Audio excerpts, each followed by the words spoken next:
नमस्कार दोस्तों, बहुत बहुत स्वागत है आप सभी का गवर्नमेंट एजुकेशन में। तो दोस्तों, इस वीडियो में हम एमपी हाई कोर्ट के लिए एमपी जी के प्रश्न देखने वाले हैं, जिसमें मैंने यहाँ पर साइंस भी कवर किया हुआ है और पॉलिटी भी कवर की है। यह हमारा छठवां पार्ट है। इससे पहले के अगर आपने पार्ट नहीं देखे तो यहाँ पर एक आई का बटन आ रहा होगा, उस पर क्लिक करके देख सकते हो। आप इस वीडियो की पीडीएफ डाउनलोड कर सकते हो टेलीग्राम ग्रुप से, लिंक आपको डिस्क्रिप्शन में मिल जाएगी, तो वहाँ से आप इस वीडियो की पीडीएफ डाउनलोड कर पाओगे। तो चलिए हम स्टार्ट करते हैं और पहले क्वेश्चन की तरफ बढ़ते हैं। पहला क्वेश्चन है कि भारत एक खोज जो है किसके द्वारा लिखी गई थी। भारत एक खोज एक बुक है और ये किस व्यक्ति के द्वारा लिखी गई थी, यहाँ पर पूछा गया। ऑप्शन है पंडित जवाहरलाल नेहरू, बाल गंगाधर तिलक, महात्मा गांधी, या बात की जाए भीमराव अंबेडकर। तो इसका आंसर हो जाएगा हमारा पंडित जवाहरलाल नेहरू। पंडित जवाहरलाल नेहरू के द्वारा भारत एक खोज जो है वो यह पुस्तक लिखी गई थी, तो याद रखना है। बाकी वैसे बात की जाए तो और भी मैं यहाँ पर कुछ बुक बताना चाहूँगा जो मोस्टली पूछ ली जाती हैं। जैसे कि आपसे महाभाषा शास्त्र जो है वो वसुमित्र के द्वारा लिखी गई थी। महाभारत जो है वो वेद व्यास के द्वारा, और अर्थशास्त्र जो है वो चाणक्य के द्वारा, और महाभाष्य जो है वो पतंजलि के द्वारा लिखी गई थी। स्वप्न वासनावता ये भास के द्वारा लिखी गई थी। कामसूत्र की बात की जाए तो वाष्ययान के द्वारा लिखी गई थी, ठीक है। और सत्य हर्षिका सूत्र जो है वो नागार्जुन के द्वारा लिखी गई थी। तो ये द्वारा हो गया महाभारत, तो ठीक है। अभिधम्म कोश जो है वो बसु बंधु के द्वारा लिखी गई थी। रघुवंशम की बात की जाए तो ये कालिदास के द्वारा लिखी गई थी। मुद्रा रक्षक जो है बात की जाए तो ये विशाख दत्त के द्वारा लिखी गई थी। और नाटशास्त्र की बात की जाए तो भरत मुनि के द्वारा लिखी गई थी। भगवत गीता, महाभारत हो गया और भगवत गीता हो गया, दोनों ही जो है वो देव व्यास के द्वारा लिखी गई थी, ठीक है। नाटशास्त्र जो है ये फिर से रिपीट हो गया भारत। और बात की जाए मृच्छकटिकम जो है वो शूद्रक के द्वारा लिखी गई थी। बृहद संहिता जो है वो बारह मिहिर के द्वारा लिखी गई थी। आयन अकबर की बात की जाए तो अबुल फजल के द्वारा, अकबरनामा की बात की जाए तो ये भी अबुल फजल के द्वारा लिखी गई थी। रावण वध की बात की जाए तो भट्टी के द्वारा लिखी गई थी। और किरातार्जुनीयम यह भरवी के द्वारा लिखी गई थी। दश कुमार चरितम की बात की जाए तो डंडी के द्वारा लिखी गई थी। हरिश्चरित्र जो है वो बाणभट्ट के द्वारा, और कादम्बरी ये भी बाणभट्ट के द्वारा। वाशवदत्त जो है वो सुबंधु के द्वारा, और नागनंद जो है वो हर्षवर्धन के द्वारा। रत्नावली की बात की जाए तो ये भी हर्षवर्धन के द्वारा, और प्रिय दर्शिका भी हर्षवर्धन के द्वारा। पंचतंत्र हो गया जो विष्णु शर्मा के द्वारा लिखी गई थी। तो इन सभी जो मोस्टली क्वेश्चन जो पूछ ले जाते हैं, जैसे कि हैप्पी ऐसे जो है वो हैप्पी टू ट्रेन जो है वो पाकिस्तान के लिए चलाई गई थी, तो सुवंत सिंह के द्वारा लिखी गई थी। तो बहुत सारी बुक हैं जो आपको याद रखनी है, जो मोस्टली पूछ ली जाती हैं। अगले प्रश्न की तरफ बढ़ते हैं। मध्य प्रदेश में छिंदवाड़ा जिला इनमें से किस मेले के लिए जाना जाता है। कुंभ का मेला, गोटमार मेला, कार्तिक मेला, या बात की जाए कदम मेला। तो छिंदवाड़ जो है बात की जाए तो ये गोटमार के लिए जो है वो जाना जाता है। गोट से आपने जो है वो मारा तो छेद हो गया, तो ऐसे करके आप याद रख सकते हो। तो ये छिंदवाड़ा। कुंभ का मेला आप सभी को पता होगा उज्जैन में लगता है। बाकी और बता दूं, जैसे कि मृत्युंजय मृत्युंजय का मेला की बात की जाए तो ये लगता है रीवा में, ठीक है। नागा जी का मेला नागा जी का मेला की अगर हम बात करें तो ये लगता है मुरैना में, ठीक है। नागा जी का मेला मुरैना। और बात की जाए तो हीरा भूमिया भूमिया का मेला ग्वालियर में। ग्वालियर के जो आसपास के क्षेत्र हैं वहां पर भी आपको ऑप्शन दिया जा सकता है, जैसे कि आपको जो है द्वितीय भी दे देते हैं। तो मेनली जो है वो देखा जाता है तो ग्वालियर में जो है हीरा भूमिया का मेला जो है वो लगता है। तो ये भी आपको याद रखना है। सिंहस्थ का मेला जिसे हम कुंभ का मेला बोलते हैं, ये लगता है उज्जैन में, ठीक है। उज्जैन में लगता है। तो इन सबको आपको याद रखना है। बहुत सारे जो मेले हैं जो मध्य प्रदेश में आयोजित होते हैं, तो वहीं से क्वेश्चन जो है आपसे पूछ लिए जाते हैं। अगले प्रश्न की तरफ बढ़ते हैं। नेक्स्ट है यहाँ पर, किस भारतीय राष्ट्रपति की उपाधि जो है वो ज्ञानी थी। एक डॉक्टर जो एस राधाकृष्णन, ज्ञानी जेल सिंह। तो मैंने यहीं पे बोल दिया ज्ञानी जेल सिंह, तो सीधा इनका नाम भी मतलब ज्ञानी जेल सिंह के नाम से जाना जाता है। राजेंद्र प्रसाद, एपीजे अब्दुल कलाम। तो इसका आंसर दरअसल हो जाएगा हमारा ज्ञानी जेल सिंह। ये पहले सिख राष्ट्रपति रहे, ठीक है। पहले सिख राष्ट्रपति रहे, तो इनको ज्ञानी जेल सिंह के नाम से जानते जाते हैं, याद रखना है। ओके। अगले प्रश्न की, वैसे अगर राष्ट्रपति पहले जो रहे थे वो राजेंद्र प्रसाद थे। फर्स्ट प्रेसिडेंट ऑफ इंडिया बात की जाए तो राजेंद्र प्रसाद। अगले प्रश्न की तरफ बढ़ते हैं। देखिए प्रेसिडेंट है तो आपको पता होना चाहिए कि प्रेसिडेंट की जो है बात की जाए तो जो आर्टिकल होते हैं 52 से लेके नहीं 62 तक आर्टिकल रहते हैं, ठीक है, याद रखना है। जिसमें बात की जाए जो इम्पीचमेंट होता है तो ये आर्टिकल 61 के तहत आते हैं आर्टिकल इम्पीचमेंट, जिसे हम महाभियोग बोलते हैं, ठीक है, क्षमादान रहती है। अगले प्रश्न की तरफ बढ़ते हैं। नेक्स्ट है यहाँ पर कोपरा, ब्याम, ब्यामा या बात की जाए वियरना, ये प्रजाति है या ट्रिब्यूटरी है किसकी है, चंबल की, बेतवा की, केन की या बात की जाए ताप्ती की। तो ये सभी जो यहाँ पर आपको ट्रिब्यूटरी नदियां हैं जो है ये केन की नदी है। इसका आंसर हो जाएगा हमारा फर्स्ट ऑप्शन। अगर आपसे अगर आपसे पूछा जाए कि ये कहाँ से निकलती है, कहाँ से निकलती है, तो ये विंध्याचल पर्वत से, विंध्याचल पर्वत से जो है वो निकलती है। चंबल को आप सभी को पता होगा, चंबल जो है वो बात की जाए तो इंदौर से निकलती है, इंदौर की जाना पावा पहाड़ी से। बेतवा की बात की जाए तो रायसेन के उमराव गांव से, ठीक है। ताप्ती की बात की जाए तो ये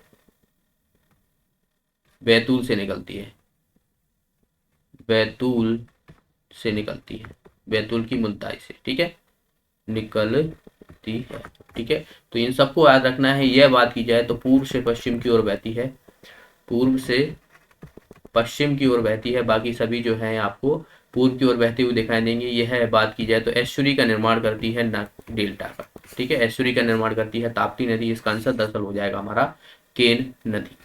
नेक्स्ट प्रश्न की तरफ बढ़ते हैं। भारत रत्न प्राप्त करने वाली सबसे युवा महिला कौन थी, लता मंगेशकर, नरगिस और बात की जाए किरण बेदी या इंदिरा गांधी। तो इसका आंसर हो जाएगा हमारा इंदिरा गांधी। इंदिरा गांधी जो थी वो प्रथम भारतीय महिला थी जिन्हों की बात की जाए तो भारत रत्न प्राप्त हुआ था, ठीक है। किरण बेदी ये पहली आईपीएस ऑफिसर है, तो इनको नाम याद रखना है। और आप बताइए कि जो पहला व्यक्ति कौन था जो भारत रत्न प्राप्त हुआ था, ठीक है, तो ये तो महिला होगी। पहला व्यक्ति कौन था जिसे भारत रत्न दिया गया था, तो कमेंट बॉक्स में आप बताइए इसका आंसर क्या हो जाएगा। नेक्स्ट प्रश्न की तरफ बढ़ते हैं। इसकी समाधि आपसे पूछे जाए कि समाधि को क्या कहा जाता है, इंदिरा गांधी की समाधि शक्ति स्थल के नाम से जानते हैं, शक्ति स्थल के नाम से जानते हैं समाधि को। नेक्स्ट प्रश्न है यहाँ पर अमरकंटक का पौराणिक नाम क्या है, विंध्या पर्व धाम या रिक्शा पर्वत, हिमा पर्वत या शिवालिक पर्वत। तो इसका आंसर हो जाएगा हमारा ए ऑप्शन, विंध्या पर्व धाम जो है यह है अमरकंटक का पौराणिक नाम है। और आप सभी को पता होगा कि अमरकंटक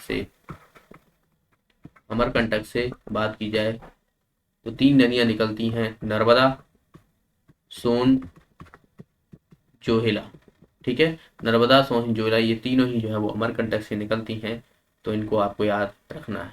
अमरकंटक की बात की जाए तो यह मध्य प्रदेश की जीवन रेखा है, मध्य प्रदेश की जीवन रेखा है, जिसकी 13-12 किलोमीटर जो है वो इसकी लंबाई है। एमपी में बात की जाए तो 1070 किलोमीटर लेंथ है, ठीक है। बाकी आपसे बाहर पूछा जाए तो बस एक ये 13-12 में से 170 घटा देना, आंसर जो है वो आपके सामने होगा, ठीक है। तो ये सब जो है आप याद रखें। मध्य प्रदेश की सबसे बड़ी जो नदी है या भारत की 5वीं सबसे बड़ी नदी जो है वो नर्मदा नदी है, पूर्व से पश्चिम की ओर बहती है, ठीक है, डेल्टा का निर्माण नहीं करती है। तो इन सभी को आपको याद रखना है। ये मध्य प्रदेश की बात की जाए तो 15 जिलों से होकर गुजरती है, मध्य प्रदेश के 15 जिलों से होकर गुजरती है नर्मदा नदी, ठीक है। सोन की बात की जाए तो सोन पे एक जो बाण सागर परियोजना है वो है, इस पर बाण सागर परियोजना है, ठीक है, जो की बात की जाए एमपी, यूपी और बिहार 2:1:1 में जो है रेशियो बटा हुआ है इस बाण सागर परियोजना का, जो लाभ मिलते हैं जो कि सोन नदी पर है। इंपोर्टेंट है, याद रखना है, ठीक है, जो लाभ नहीं है इन तीनों को याद रखना है आपको। अगले प्रश्न की तरफ बढ़ते हैं। नेक्स्ट है यहाँ पर मध्य प्रदेश के पहले मुख्य सचिव पूछे हैं कौन है, RP Noronha, HS. Kamath, MP. Srivastava या जी.बी. घाटे। तो इसका आंसर हो जाएगा हमारा बी ऑप्शन, एच.एस. कामत जो थे पहले भारत के मध्य प्रदेश के मुख्य सचिव थे पहले। अगले प्रश्न की तरफ बढ़ते हैं। सिंहस्थ कुंभ का मेला जो है वो वर्षों में आयोजित होता है, तो आप सभी को पता होगा इसका आंसर 12 वर्ष में जो है वो आयोजित होता है। बात की जाए तो इंडिया में या भारत में कहा जाए तो ये 4 जगह जो है होता है। एक तो बात की जाए उज्जैन में, नासिक में, ठीक है, और हरिद्वार और इलाहाबाद, जिसे अब किस नाम से जाते हैं, प्रयागराज के नाम से जानते हैं। उज्जैन की बात की जाए तो यह शिप्रा नदी के किनारे लगता है, शिप्रा नदी के किनारे। नासिक जो है ये गोदावरी के किनारे लगता है, गोदावरी के किनारे। हरिद्वार जो है ये गंगा नदी के किनारे। और इलाहाबाद की अगर बात की जाए तो यहाँ पर गंगा, जमुना और सरस्वती, इन तीनों नदियों का संगम कहा जाता है, तो वहां पर जो है वो इलाहाबाद में लगता है।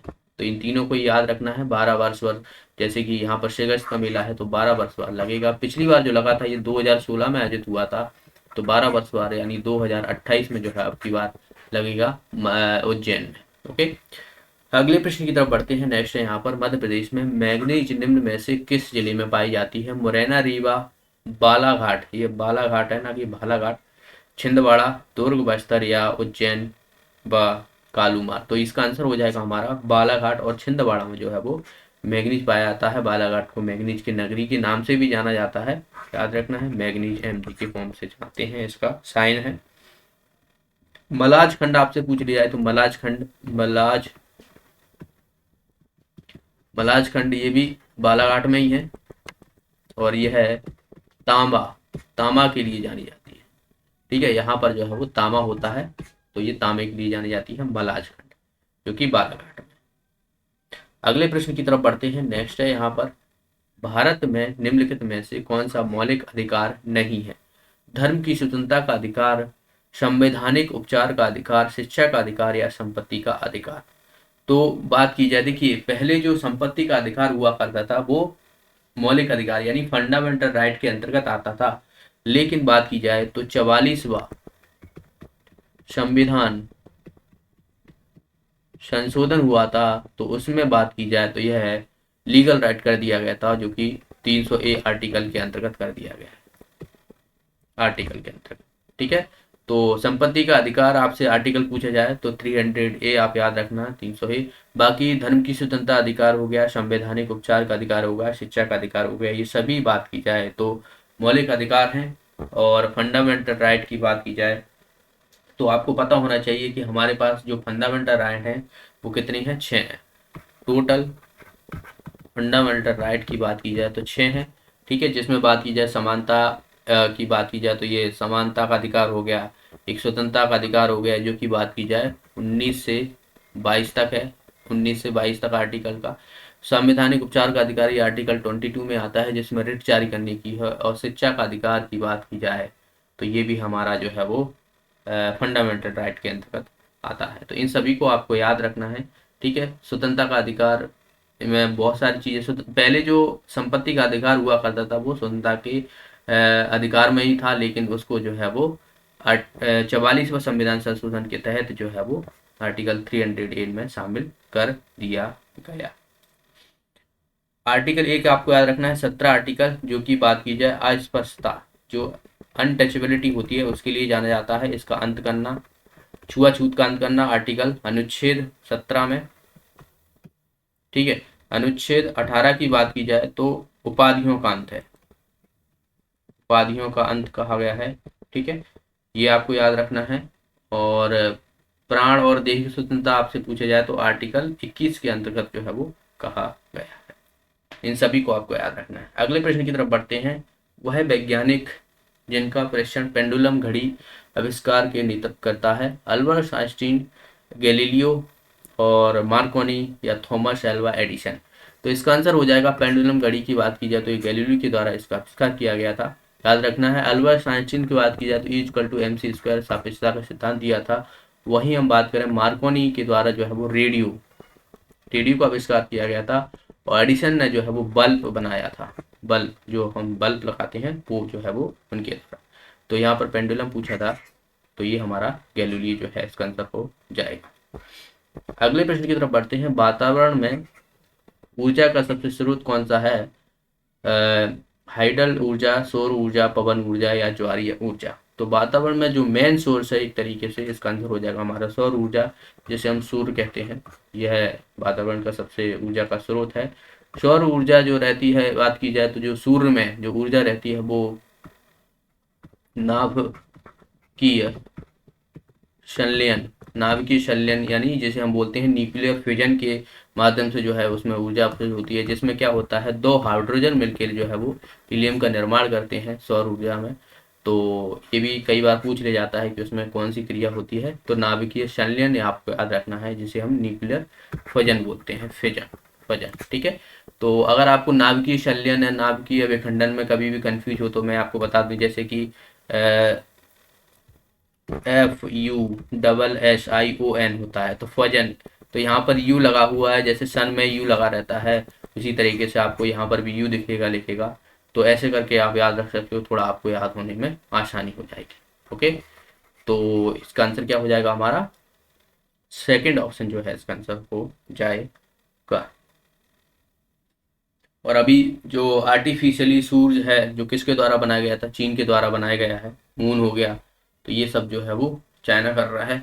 अगले प्रश्न की तरफ बढ़ते हैं। नेक्स्ट है यहाँ पर, निम्नलिखित में से गर्म करने का कौन सा आसानी से विकृत नहीं होता है? हीटिंग अगर आप करोगे तो वो क्या है आसानी से, जिसमें हम मोस्टली जो हमारे घर में जो बर्तन होते हैं जो पकाने के यूज, उसमें जो प्लास्टिक जो लगी रहती है वो किसकी बनी होती है, और वो आसानी से गर्म भी नहीं होती है और वो डिस्ट्रॉय भी नहीं होती है। अगर आप वैसे प्लास्टिक आप गर्म करोगे तो गर्म हो जाती है, लेकिन आपने देखा होगा जो कुकर लगा रहता है, कुकर होता है उसमें कुकर में एक हैंडल लगा रहता है जो बना रहता है, तो वो किसका रहता है? तो ये बेकेलाइट होता है जो आसानी से डिस्ट्रॉय नहीं होता है। तो इसका आंसर हो जाएगा हमारा डी ऑप्शन। अगला प्रश्न यहाँ पर, सीएनजी का पूर्ण रूप पूछा गया है, क्या है? तो सीएनजी का फुल फॉर्म आपको पता होना चाहिए। सीएनजी इसे बोलते हैं compressed natural gas, compressed natural gas बोलते हैं, जिसमें मेन जो गैस होती है, मेन गैसेस की अगर हम बात करूँ तो ये भी पूछ ली जाती है, तो याद रखना है CH4, जिसे हम क्या बोलते हैं? मीथेन बोलते हैं। ठीक है, मीथेन बोलते हैं सीएनजी में। तो देखिए इसका आंसर क्या हो जाएगा? कंप्रेस्ड नेचुरल गैस, यानी फोर्थ ऑप्शन जो है इसका आंसर हो जाएगा। आपको एक पता होगा एलपीजी, एलपीजी होती है, तो इसमें क्या होता है? प्रोपेन होता है प्लस ब्यूटेन होता है। ठीक है, एलपीजी जिसे हम लिक्विड फायर पेट्रोलियम गैस बोलते हैं, एलपीजी।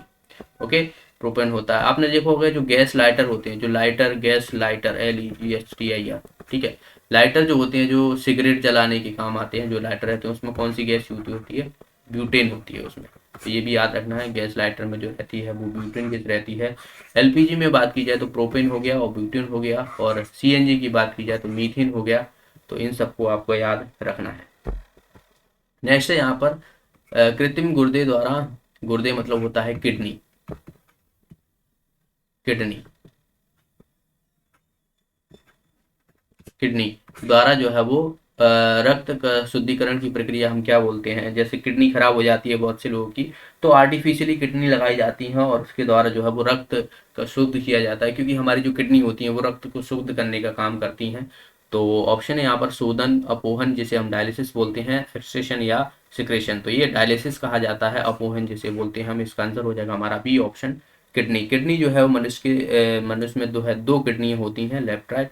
तो ये नॉर्मली जो आपको पता होगा, किडनी जो दारू वगैरह जो पीते हैं, ज़्यादातर जो ड्रिंकिंग करते हैं, उनकी किडनी जो है वो ख़राब हो जाती है, और फिर उसके बाद जो है वो अलग से ये चीज़ें बाहर से, या बात की जाए प्यूरिफिकेशन जो कराना रहता है, उसे डायलिसिस कहा जाता है।